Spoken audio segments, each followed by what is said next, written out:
Diplomacy in the galaxy often began with words. For humanity, it began with firepower. In a universe ruled by titanic coalitions and centuries-old treaties, humanity's approach to survival was as unorthodox as it was effective. They didn't bend, didn't cower. Instead, when talks broke down and survival was threatened, they leaned into their history of defiance. It wasn't that humans relished conflict, far from it.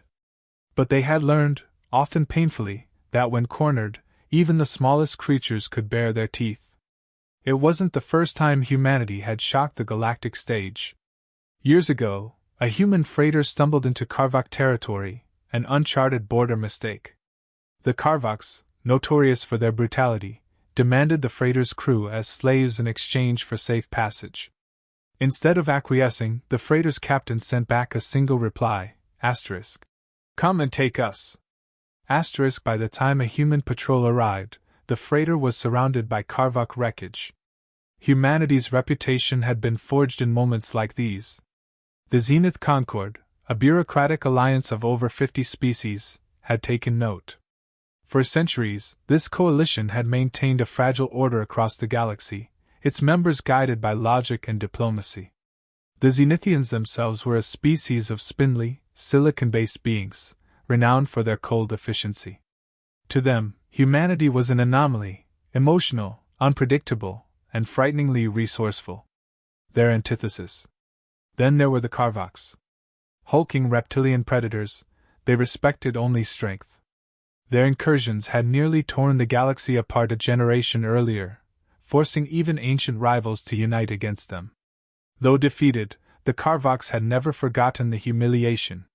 For them, the peace treaty signed afterward was a leash waiting to be broken. In stark contrast were the Elysians, a serene and almost ethereal race that prized harmony above all else. Their elegant starships patrolled the borders, not as enforcers but as diplomats and mediators. Yet even they struggled to keep the galaxy's ever-looming tensions at bay. Humanity's place among these powers was, at best, precarious. Relatively young, Earth's entry into the interstellar community came late, yet their rapid ascent was unmatched. While the Zenithians argued endlessly over regulations and the Elysians prayed for unity, humanity built fleets. Their ships weren't the most advanced, but they were hardy, efficient, and, most importantly, deadly. The fragile peace holding the galaxy together was stretched thin. For years, rumors of Karvok incursions had been dismissed as rogue factions or pirates. But when a Karvok fleet ambushed a human colony transport in neutral space, killing thousands, the galaxy felt the rumble of coming war. The Zenith Concord called for an emergency summit, eager to avoid escalation. Humanity's diplomats agreed to attend but were under no illusions. The treaty that the Concord clung to so desperately was just ink on paper to the Karvoks.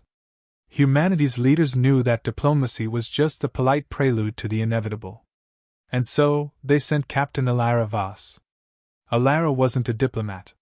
She was a soldier, a calculated strategist with a calm demeanor that belied her fierce loyalty to her people. Her ship, the Resolute, was humanity's latest answer to galactic aggression, bristling with weapons and housing a crew trained for one purpose: survival. The Resolute was stationed on the outskirts of the Zenith Concord's summit location, ostensibly for security. But in truth, it was there for something else entirely. Insurance. Alara had read the reports a dozen times. The Karvok fleet wasn't just posturing, they were probing humanity's defenses, testing for weaknesses. The summit might buy time, but it wouldn't stop them. For every diplomat on the Concord station, a dozen Karvok warlords sharpened their claws. It wasn't peace they wanted, it was conquest. She stared out from the Resolute's observation deck as her crew prepared for what they knew was coming. Around her, the vast expanse of stars shimmered with an indifferent light. She didn't need orders to know her role. If the Concord's fragile diplomacy failed, it would fall to her to ensure humanity didn't. The galaxy might begin its talks with words, but Alara Voss was ready to end them with cannons. The Zenith Concord station loomed against the backdrop of a dying neutron star, its pulsing energy casting rippling shadows over the structure. A masterpiece of alien engineering, the station was a kaleidoscope of architecture, reflecting the dozens of species it housed. Towering spires floated alongside vast domes, held together by shimmering energy fields that pulsed with an almost organic rhythm. Starships of every imaginable design docked and undocked in a constant ballet, their hulls emblazoned with the insignias of empires, coalitions, and corporations. Humanity's delegation arrived in a sleek but unassuming transport, its matte black hull a stark contrast to the ostentatious vessels around it. The docking bay was a cacophony of alien voices, some clicking, some humming, others vibrating through the air. The humans stepped out, their presence drawing immediate attention. They were outnumbered and, by most metrics, outclassed. Yet, as their boots echoed against the metallic floor, there was no mistaking the tension they brought with them. Humanity was young compared to the ancient races here, but they had earned a reputation, equal parts respect and unease. On board the Resolute, Captain Alara Voss watched through the holographic displays as the human delegation entered the Concorde's grand chamber. From her position outside the station, she could see the spindly arms of the Concorde's docking ring encircling the neutron star, its gravitational fury held in check by impossibly advanced technology. Alara didn't envy the diplomats. She was more comfortable here, where actions spoke louder than words. Her ship was ready, and so was her crew. If talks broke down, the Resolute was humanity's safeguard. Inside the chamber, the atmosphere was no less charged. The Zenithians presided over the proceedings, their crystalline forms refracting light in ways that made them seem both beautiful and unnervingly alien. The Karvoks occupied the opposite side of the hall, their massive frames barely fitting into their assigned seating. Their ambassador, a scarred brute with dark green scales, growled low as the humans approached. The Elysians, draped in flowing garments that shimmered like liquid starlight, occupied the middle ground, their expressions betraying quiet unease. The Zenithian arbiter began the summit with its usual sterile detachment. It called for calm, reiterating the need for civilized discourse, and imploring all parties to adhere to the treaty. Humanity's representative, Ambassador Level, a wiry man with piercing eyes, listened intently but remained silent. He knew this was a performance, a stage set for the Karvok's bluster. The Karvok ambassador wasted no time. He rose, towering over the assembly, and launched into a tirade. The accusations were as expected. Humanity was overreacting, humanity was dangerous, humanity was a primitive species too blinded by its short lifespan to grasp true diplomacy.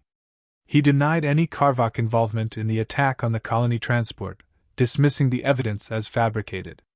His claws scraped against the table as he leaned forward. "Your kind," he sneered, "is but a fleeting ember. You mistake your spark for fire." Ambassador Levo didn't flinch. He leaned back, his calm demeanor a deliberate counter to the Karvok's aggression. "We may be a spark," he said evenly, "but we're the spark that burned you before." The hall went silent. The Karvok ambassador bristled, his scaled chest rising and falling with barely restrained fury. Levo continued, his voice steady but with an edge that hinted at humanity's resolve. "We didn't come here for threats or games. We came to demand accountability. A human colony transport was attacked, in violation of the treaty this very council claims to uphold. If the Karvoks cannot control their factions, then perhaps the treaty itself is worthless." The Zenithians interjected, urging restraint. They reminded Levo that the Concorde sought peace and suggested that escalation could lead to consequences for all parties. The Elysians chimed in, their voices soft and melodic, appealing to humanity's better nature. But Levo wasn't swayed. "We are not escalating," he replied. "We're responding. If you confuse the two, that's on you, not us." The Karvok ambassador's lip curled, revealing rows of jagged teeth. "You'll regret your arrogance, human," he growled. "You think yourselves predators, but in this galaxy you're prey." His words dripped with menace, and though they were directed at Levo, they resonated through the chamber. The room grew colder, the weight of the unspoken threat pressing down on everyone. Levo smirked. "Predators, prey, it's all the same when the fight is fair. But we don't fight fair. Remember that." Outside, Alara watched the heated exchange through her feeds, her expression unreadable. She'd heard it all before, the posturing, the threats, the empty promises of diplomacy. Humanity's history was filled with such moments, times when they had been underestimated, dismissed as fragile or impulsive. Each time, they'd endured. Each time, they'd risen. Her thoughts turned to the Resolute. Officially, it was stationed as a deterrent, a show of strength to underscore humanity's presence at the summit. Unofficially, it was a trump card. The Resolute wasn't just another warship, it carried humanity's newest weapon, one capable of changing the balance of power in an instant. Alara hadn't shared the details with her crew yet. For now, it was enough to know that they were ready, no matter what came next. The summit dragged on, the debates growing increasingly circular. The Karvoks doubled down on their denials, the Zenithians tried to mediate, and the Elysians pleaded for compromise. Through it all, humanity remained firm. They weren't here to plead or bargain. They were here to remind the galaxy that they wouldn't be pushed around. As the session adjourned, Alara leaned back in her command chair, staring at the swirling starfield outside her viewport. The diplomats could talk for days, but she knew the truth. Humanity's survival had never been secured by words. It was secured by action. And if it came to it, she and the Resolute would be ready to speak the only language the Karvoks truly understood. As the summit dragged into its second day, reports began filtering in from humanity's frontier colonies. Karvok warships had been sighted skirting human territory, their movements deliberate and menacing. Then came the broadcast, a guttural voice layered with static, unmistakably Karvok. The message was simple and chilling: surrender or face annihilation. The transmission played on every human channel, the ultimatum resonating across the stars. For humanity, it was a clear declaration of intent. For the Concord, it was a test of their resolve. The official response from Earth was swift and defiant. The Karvoks had overstepped, and humanity wasn't going to back down. But behind the scenes, the preparations were far less visible. Orders were dispatched quietly. Ships mobilized under the cover of standard patrols, slipping into key positions across the contested sectors. Humanity wasn't calling the Karvok bluff, they were preparing for the possibility it wasn't one. On the Concord station, the reaction was fractured. While humanity's actions were methodical, the Council erupted into chaos. The Elysians called for restraint, urging diplomacy to de-escalate tensions. The Zenithians, ever pragmatic, argued for neutrality, unwilling to risk their resources on what they deemed an isolated conflict. Humanity's few allies faltered, their voices drowned in the tide of caution and inaction. The Karvoks, of course, feigned innocence, their ambassador shrugging off the fleet's movements as routine maneuvers. The debate intensified as more reports poured in, Karvok scouting parties breaching deeper into human territory, small skirmishes erupting near border outposts. Still, the Concord hesitated. For Alara Vaz, stationed aboard the Resolute, the indecision was infuriating. The reports lit up her command interface, each one a stark reminder of how alone humanity truly was in this fight. The Concord was too mired in their bureaucracy to act decisively, and the Karvoks were exploiting it perfectly. Orders came through from Earth, bypassing the dithering council entirely. If the Concord wouldn't act, humanity would. The Resolute was to move into position near the Arcturus sector, a critical choke point in human space. Officially, it was a defensive maneuver. Unofficially, it was a signal that humanity wouldn't wait for permission to protect itself. Alara didn't question the directive. She'd known from the moment the Karvok ultimatum arrived that this day was coming. The final preparations aboard the Resolute were underway. The ship's prototype weapon system, the gravitic cannon, was coming online. The crew worked tirelessly, running diagnostics and simulations, their focus unshakable. The weapon was humanity's ace in the hole, a technological marvel capable of unleashing controlled singularities to disable or destroy entire fleets. It was untested in real combat, but Alara trusted her engineers and her instincts. Standing on the bridge, Alara addressed her crew. Her voice was steady, calm, but carried the weight of the moment. We've done everything we can to avoid this. We've given diplomacy its chance, We've played by the rules. But if peace fails, war will be swift. And we will be ready. The countdown to conflict had begun. The Resolute was poised at the edge of human space, a silent sentinel against the darkness. In her heart, Alara hoped the Carvox would retreat, that the Concorde would find its backbone. But she knew better. History had taught her that when it came to survival, hope wasn't enough. Humanity had to make its own way, and if that way was paved with fire, so be it. The Carvox fleet arrived at Arcturus with the force of an oncoming storm. Massive warships darkened the stars, their hulls gleaming with the predatory sheen of a species born for conquest. The outpost, a modest station orbiting a gas giant, was little more than a speck in their sights. It wasn't the station's defenses that mattered, it was its location, a strategic choke point in human space. Seizing it would give the Carvox a foothold, a launching point for further incursions. The station's meager defenses activated, but the outcome seemed inevitable. Then, just as the Carvox prepared their final advance, the Resolute emerged from the shadow of the planet, its hull stark against the swirling gas clouds. Behind it, a smaller human fleet followed, frigates, cruisers, and carriers, vastly outnumbered by the Carvox armada. To the Carvox, it seemed like a desperate, futile stand. They snarled in anticipation, their ships advancing to crush the opposition. But Alara Voss had other plans. From the bridge of the Resolute, she analyzed the battlefield with cold precision. The Carvox were aggressive, overconfident, and used to overwhelming their enemies with brute force. That arrogance would be their undoing. The human fleet didn't engage immediately. Instead, they retreated into the nearby asteroid field, drawing the Carvox into the treacherous terrain. To the untrained eye, it looked like a retreat. To Alara, it was a carefully laid trap.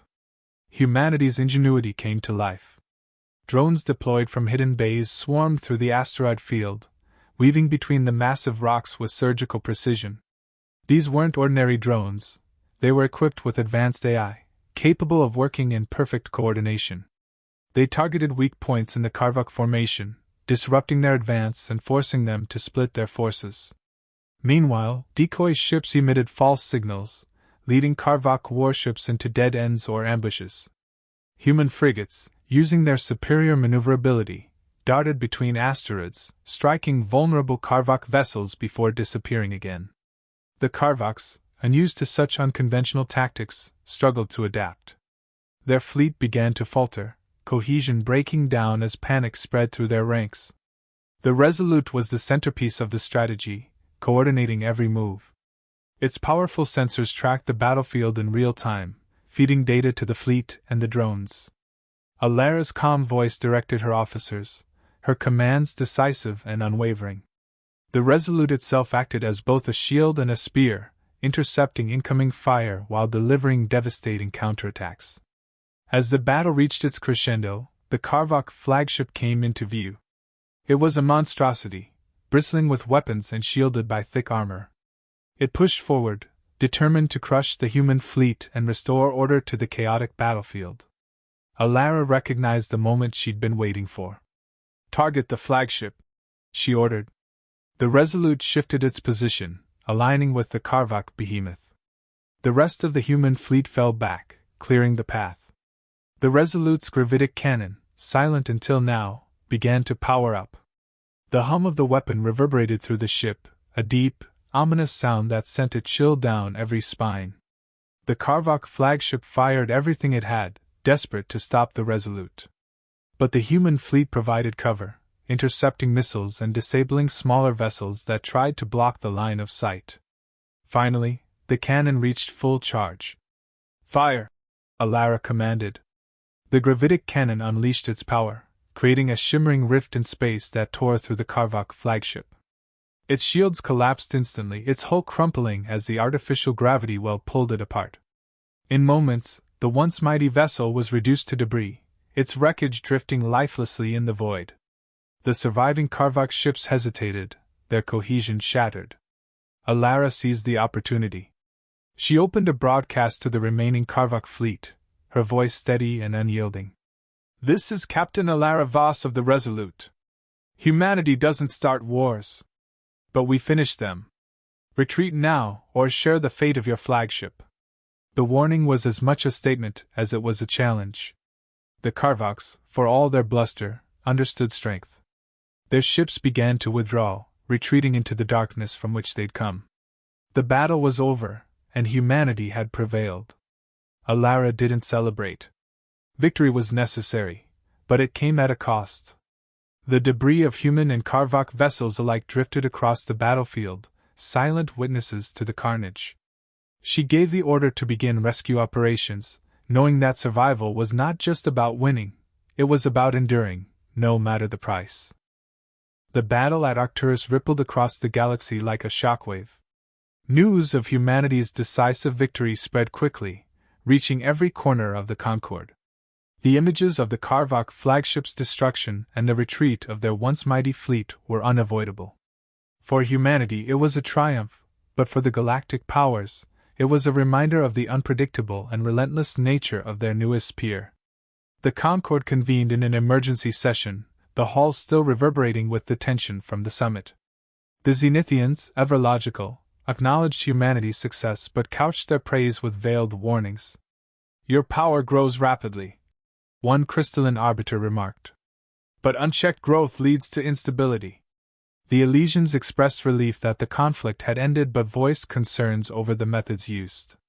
Humanity's gravitic cannon was now the topic of whispered conversations and uneasy debates. The Karvaks were silent, licking their wounds. Their ambassador's bluster had evaporated, replaced with a forced neutrality. They withdrew their forces from human space, a move as strategic as it was necessary. Their failure to crush humanity had weakened their standing within the Concord and emboldened their rivals. Back on the station, Ambassador Levo stood at the forefront of humanity's delegation, his sharp gaze piercing through the layers of alien skepticism. He addressed the Concord one last time, his voice calm but firm. Humanity does not seek conquest. We do not seek war. But we will not tolerate threats or violations of our sovereignty. The events at Arcturus were not a demonstration of power, they were a defense of our right to exist. He let the weight of his words settle before continuing. Diplomacy works best when backed by strength. Humanity has both, and we expect the same from those we share this galaxy with. We demand reparations for the lives lost and stricter enforcement of the treaties you claim to uphold. Anything less would be an insult to the very idea of this Concord. His words were met with silence. Then, reluctantly, the Concord conceded. Reparations were promised, and new oversight measures were introduced, though many suspected they were as much a gesture to placate humanity as they were genuine reforms. Regardless, it was a diplomatic victory, solidifying humanity's place among the galactic powers. Aboard the Resolute, Alara Voss sat in her private quarters, staring at a hologram of the battlefield. Debris floated in silent testament to the carnage, human and Karvak alike. The price of victory was never cheap. She thought of her crew, those who had survived and those who hadn't, and the millions of lives that now rested on the thin hope that this peace would hold. She reached for her terminal, scanning the latest intelligence reports. Cryptic data streams hinted at strange movements on the galactic fringe, fleets disappearing without a trace, colonies reporting eerie disturbances before going silent. Alara's gut told her this wasn't over. The galaxy was vast and full of unknowns, and humanity's light, bright as it now burned, was a beacon that could draw not just allies but predators. Her thoughts were interrupted by a calm notification.